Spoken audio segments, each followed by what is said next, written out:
Hey, happy Monday. We're back. I'm back, which has been a while. So it's good to see all of our friends in the chat already. Sending Man. Yeah, it's fun. Good to have you here. Centurion. Ceara's back and excited to be alive. What's going on? So last week was just a cluster for, I think, everybody. I think our wonderful producer made like 3 briefs that we just like didn't get to. So we might even do some like catch up stuff over the next week of things that we missed and how they're impacting now. But then this weekend had so much of its own news that I couldn't use any of those pieces. It was like pretty wacky doodle. So we're only going to talk about the really big ones because of our time constraint. But is it alt season? Does Eminem believe in crypto? Does Yuga hate crypto? Does Google love crypto? Does El Salvador hate crypto? Does John Deaton love crypto? It's a little bit of a roller coaster ride today. It's been a roller coaster of a couple of weeks. Dubai was a lot of fun. It was great. I would share some stories with you guys, but it would take all day. So maybe we won't. But I made it to Dubai and back in one piece. So we're happy. How drenched did you get? 0. It stopped raining by the time I got there, but it was a disaster. But anyways, it's good to be back. It's good to see everybody watching live. We're really excited. So let's go.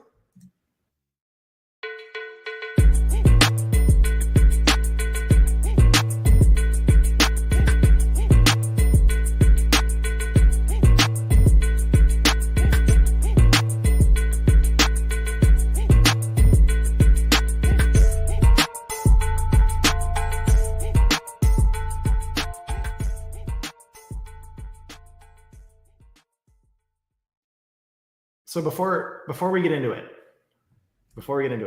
I heard a really interesting thing today. Someone told me all of your favorite crypto personalities are all of a sudden going to become macro experts because of all the macro news. So please take everything we say with a grain of salt. I'm not a macro expert. I don't think Ceara is yet. We have a lot of opinions, but please just be careful. It's like a word of caution, not just with us, obviously, but with anybody. Make sure that if you're listening to people's suggestions and ideas, that you're confident they know what the heck they're talking about. We're also not crypto celebrities. We're just like crypto personalities. Yeah. There's a lot of smarter people than us, that's for sure. Well, maybe not smarter than you, but anyways. All right. So the markets have been interesting. The markets have been so interesting. Word on the street right now is that Bitcoin has maybe stabilized. Maybe. Yesterday was at 63,500, which was a bit of a recovery from the weekly low. But what we're all stoked about is an altcoin rally. Probably the biggest one since 2017. Altcoins have been resilient. There's tons of meme coins up right now. Total market cap is seeing an increase. The only thing is that some people think that this is altcoin season, and some people think that we are not at altcoin season yet. So it's a little bit tough. If you actually go to the altcoin season website, they say that we're only at a 39 out of 50. So we're approaching altcoin season, but now's not the time. Or it is the time if you want to buy early and then sell in altcoin season. Don't let me tell you what to do. But I don't know, JD, do you think that like Bitcoin v altcoin is the convergence, or is there more nuance that we should consider? Yeah, I mean, I wish I had a perfect answer because my investment strategy would be very clear.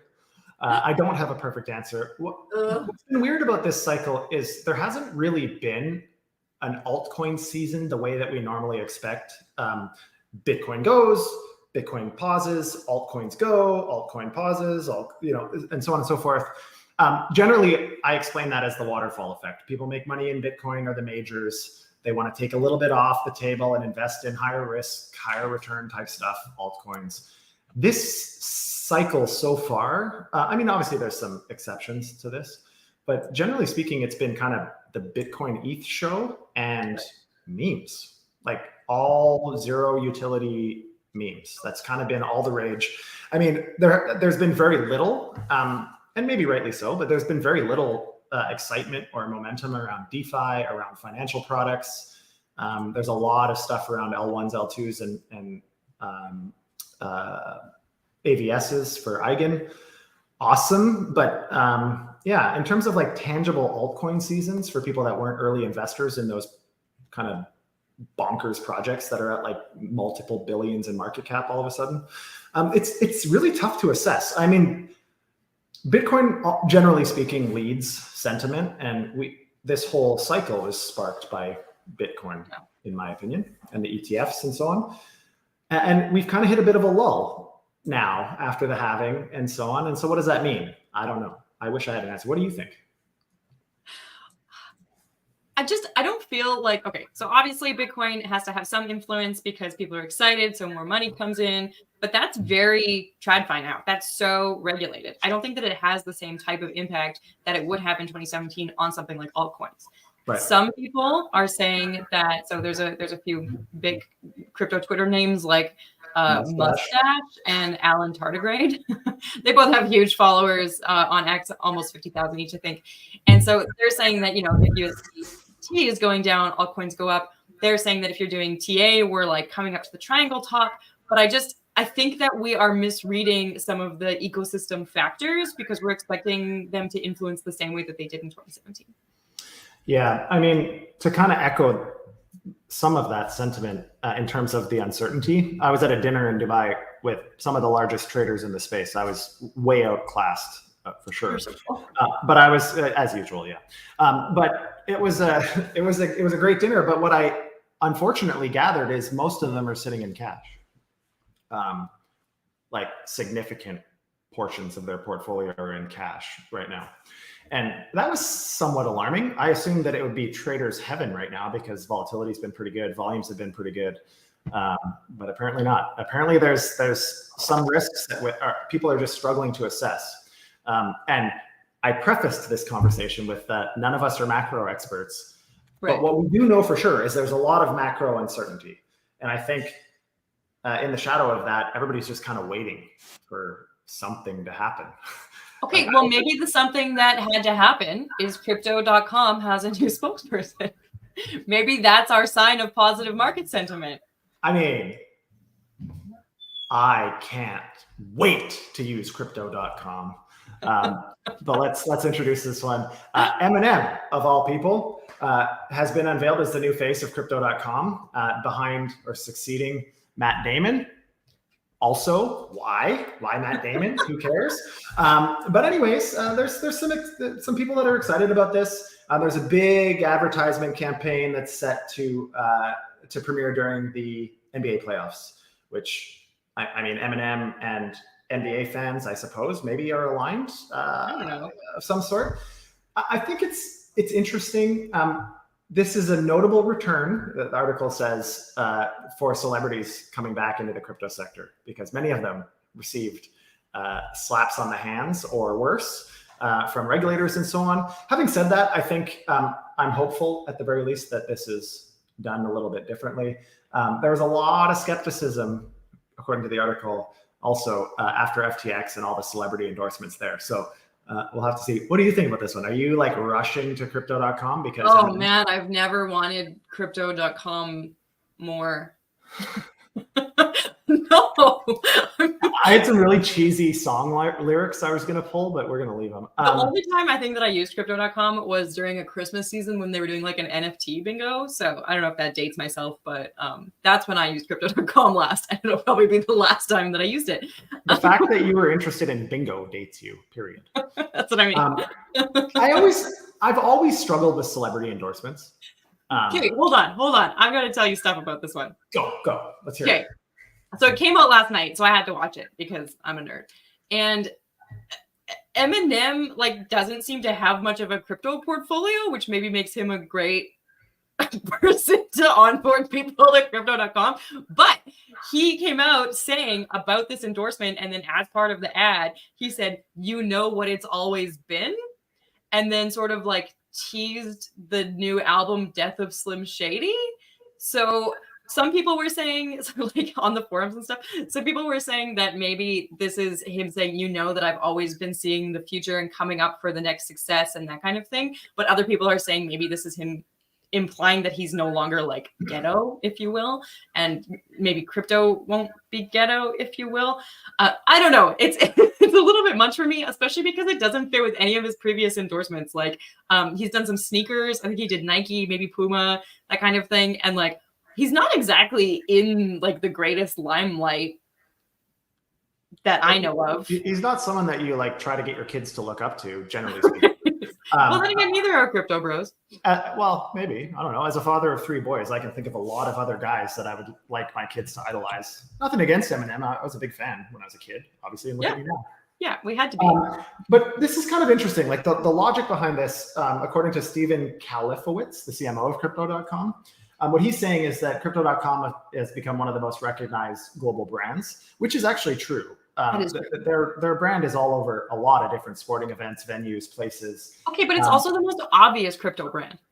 Well, clearly Crypto.com. That being said, normally celebrity endorsements, this is where I struggle with this whole thing. Normally celebrity endorsements, LeBron, shoes. Michael Jordan, shoes. Tiger Woods, golf apparel and clubs or something. Like hockey players and sticks and whatever. But yeah, Eminem and crypto? Like generally it's... But is he going to endorse a spaghetti brand? Sorry? Nothing. But I mean, there's some exceptions, obviously. Like Shaq has endorsed like 10 million products and is incredibly successful at doing that, like back pain and I don't know, a million other things. But that being said, we'll have to see. I think people, for some reason, not me, but people love these like celebrity oh, Eminem's there, I'm going to do it. Or Giselle and Brady are part of FTX. I'm going to put all my money there. I don't know why that works. Yeah, well, that's the other thing is that most of these celebs have not done well. Like Ashton Kutcher, Mila Kunis, Tom Hardy. Like, I don't know, all the people who were doing it before didn't exactly have a great time with the SEC. So it seems like a weird time to me to ramp this up. The other thing that's a bit odd to me, so that we can move on to, is, okay, we're like, is it alt season? Is it not alt season? Is sentiment good? Is sentiment bad? If Crypto.com has some new endorsements, maybe sentiment is good. But if Yuga Labs is restructuring and getting smaller, maybe sentiment is bad. So is there kind of this like Web 2 versus Web 3 sentiment about crypto? And do those differ? I'm thinking so. It could be. I mean, I think anytime that these brands are starting to spend more and more money, usually that means they're expecting or anticipating positive narrative and momentum. It's somewhat of a lagging indicator, unfortunately. We saw lots of money being spent at the very end of the last bull market. I hope that's not the case here. But Yuga Labs is an interesting one, actually. Maybe we can talk a little bit about that. Okay. So if you didn't hear, Yuga Labs, obviously behind Bored Ape Yacht Club, is undergoing another restructuring phase, including layoffs and the introduction of a new executive, Greg Solano. I read, I think in a different article, that they wanted to have people who were more crypto native as opposed to people who were talented but only crypto curious. This move aims to refocus on its core projects like the Other Side metaverse. And they are also spinning out HV, MTL, and Legends of Mara to game developer Faraway. So I'm of the impression that Yuga Labs is trying to narrow their focus, really focus down on crypto natives, and be a little more degen for this market. What do you think? Yeah, so Yuga is really an interesting case because Bored Apes, as well as Punks, which they own the IP for now, Yuga Labs, are two of the most iconic, I think, culture and art collections in the space. And it really sparked what was an NFT bonanza, bubble, whatever you want to call it. But it really showed a different angle of blockchain and crypto, other than just financial products and infrastructure, where it was opening up new opportunities for IP ownership and for creating revenue. Like they really have been kind of at the forefront of innovation. The challenge is their revenues on those collections are based generally on royalties. And I mean, there's been a lot less trading of those assets. Most of the people they're quite expensive still for the average person, Bored Apes and Punks, of course. So I would suspect that the royalties probably aren't as great as they're expecting. The other thing that Yuga did that I kind of didn't really understand is they had this core competency in building incredible communities, doing all of these live events that were like super curated and amazing. And then they just tried to suck up all of the art and culture space, like gaming and all of this other stuff. And I kind of thought, at the time, I thought cool, but now in hindsight, it's maybe just trying to do too many things And it sounds to me like they're kind of coming back to their roots. Originally, Yuga Labs was started with kind of crypto degens, more or less, in Miami, actually, is where I believe Yuga started. And now I think, they skyrocketed up to a pretty legitimate business, tried to go mainstream, hiring, kind of Web2/digital creators as executives. And I think now they're realizing maybe they did too many things and they are going to go back to their core competency. I don't necessarily see this as super bearish. I actually think this is, to me, positive, actually. I see this as a positive thing. Anytime you see restructuring, obviously it's in response to some challenges internally, but I think it's setting them up really nicely for the cycle. Are NFTs going to blow off again this year? I don't know. PFPs? I don't know. Yuga's talked a lot over the years about adding like multiple layers of utility to these assets. We'll have to see. We'll have to see if it works. I like you having positive sentiment about this, because most of the news had some pretty negative sentiment saying, oh, they're doing mass layoffs. What does that look like? But that's exactly why we're here, because you can go FUD yourself anytime. Take a look at the fear, uncertainty, doubt. Remember that it's headlines, right? Remember that it's clickbait. And realistically, this is probably good news for the degen community. I mean, it sucks for people that get laid off, but sure. I mean, again, they didn't really do a lot of that during the bear market, which is when most companies go, oh crap, we better restructure for survival. They held on, I think, expecting a really fast rebound of the NFT market, which hasn't quite happened the way they expected. Right. And so now they have to make some decisions. I don't know. It sucks for the people getting laid off, of course, but hopefully it adds to more future value for the ecosystem. Okay, but what's happening? Okay, so we got like the degen side. Well, we have mainstream degen. Let's go back to mainstream. Yeah. So Google Cloud has been pretty crypto curious for a long time. We actually have some partnerships with them in a few areas. And I've always kind of wondered where they were planning to take it. Well, they have now unveiled a new Web3 portal designed to support blockchain developers with tools, data sets, and learning resources. The portal provides resources for developing NFTs, tutorials, and access to testnet tokens for deploying decentralized applications on Ethereum testnets, Sepolia, and Holesky. Despite its comprehensive offerings, the launch has received mixed reactions from the crypto community, highlighting differing expectations and industry needs. Shocked. What do you think? What do you think? Are you shocked that there are differing opinions? No, not at all. I mean, it's cool because I think it's good to see on one hand that incumbents from Web 2 are trying to figure out how they can use their strengths to try to add value to the blockchain space. I think my opinion, and then I'll shut up and let you talk. I think they missed one really important thing in this whole process, and that is open source. It's not Web 2. Most of Web 3 is open source. I don't need a tutorial. I can go see exactly what these other protocols are doing. Minting an NFT is like ridiculously simple, among other things. What do you think about this one? Do you think this actually tells us anything about the sentiment in the space, or is this just another nothing burger? Okay, it's a little bit of a nothing burger in terms of sentiment, because I think it is lagging, like you had said before, but it's also going to set something up for the future. So I think that having somebody like Google, as much as we want to not be like TradFi, as much as we still want to get regulated, having a giant like Google have educational resources adds a lot of legitimacy to the crypto space, adds a lot of legitimacy to L2s, adds a lot of legitimacy to just kind of the general narrative as to what's going on. But that doesn't mean that we have to like it. It doesn't mean that it's the best one out there, right? Quite a few more people who are more famous than I am in crypto are really mad that there is no native Bitcoin, no Lightning support. How do we get onboarded?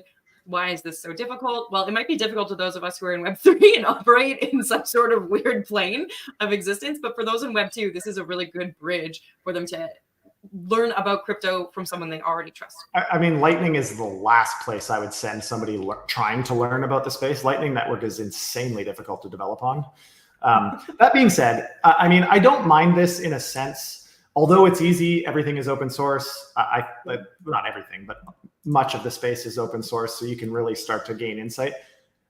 there's still that trust factor. We talk a lot about why mass retail hasn't come in, without regulation. There's not as much trust, obviously, for the average person.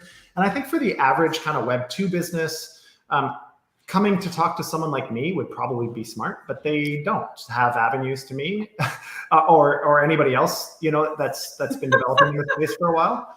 So this is actually a really, in my opinion, a pretty good option for Web 2 crypto curious people. At the very least, it's a bit of a sandbox or some education. They can just play around a little bit without having to dig too deep. So I don't mind it. I just don't think it's going to be some gangbuster like onboarding platform, at least not the way it's set up. I think it's still too complex also for the average crypto curious person. Like the average crypto curious person isn't logging on and searching Google tutorials on Sepolia. So as much as I appreciate that the content is there and maybe they're going to look at that, it looks like they're doing Web3 loyalty programs, that kind of thing. Like great in theory, but I just don't see the execution being super great yet. But Google also likes to gatekeep and set up, their own badging system and that kind of thing. So this could be a different business move or a politicking move. JD, I have the greatest news for you. Okay, let's hear it. John Deaton is challenging Senator Elizabeth Warren's seat. He's a crypto lawyer and he's running for the U.S. Senate. He filed an amicus brief on behalf of over 4,700 Coinbase customers in the crypto exchange's ongoing legal dispute with the SEC, emphasizing the need for fair representation of digital asset users in regulatory actions. And he said that he did this pro bono for no reason other than the public good, and definitely not for his campaign. Yeah, definitely not. I mean, he's such a well-known personality that he should be a senator, notwithstanding any of this stuff. I think this is a bit of a publicity stunt, although I don't mind it at all. I don't think that, although I would like to see anybody unseat Elizabeth Warren, I think it is darn near impossible that we could ever expect that that's going to happen by something like this. That being said, I think it's bringing some much needed sunlight to the ongoing dispute between Coinbase and the SEC, which often kind of just disappears until there's some big news headline. But I think this is starting to show, and regulators and policymakers can't ignore the fact that there's thousands, tens of thousands, in many cases, hundreds of thousands of people that are really seriously impacted by their decisions or lack thereof. And so this, I think, brings a lot of sunlight to this. I don't know of John Deaton, honestly, before I heard about this. But it'll be interesting to see if it actually moves the needle. Elizabeth Warren has really started to change her tune a little bit on crypto, probably because she's feeling the heat from constituents. But I don't think it's election season. Probably because they're just trying to buy votes somehow. He said, what he did say was that it's extremely important for end users of the technology to be represented and not allow a biased and politically motivated agency speak for them.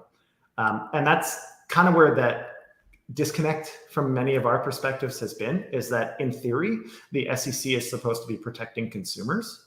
But no one, myself included, feels like the SEC gives a goddamn about what we as consumers want, but rather it feels like a heck of a lot of politicking. So from a philosophical perspective, I totally support this because I think it's pretty important to give the consumer a voice here. That is why these agencies were established, is to protect the consumer, not to protect the incumbent, which unfortunately is kind of where we're at.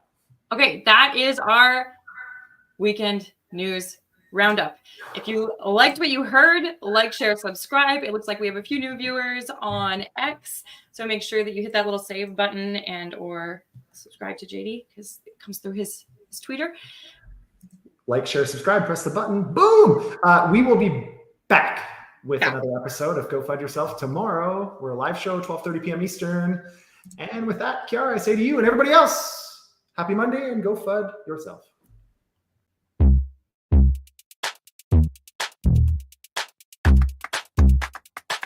With that, I have to say, go FUD yourself. Go FUD yourself. Go FUD yourself. Go FUD yourself. Go FUD yourself. Go FUD yourself.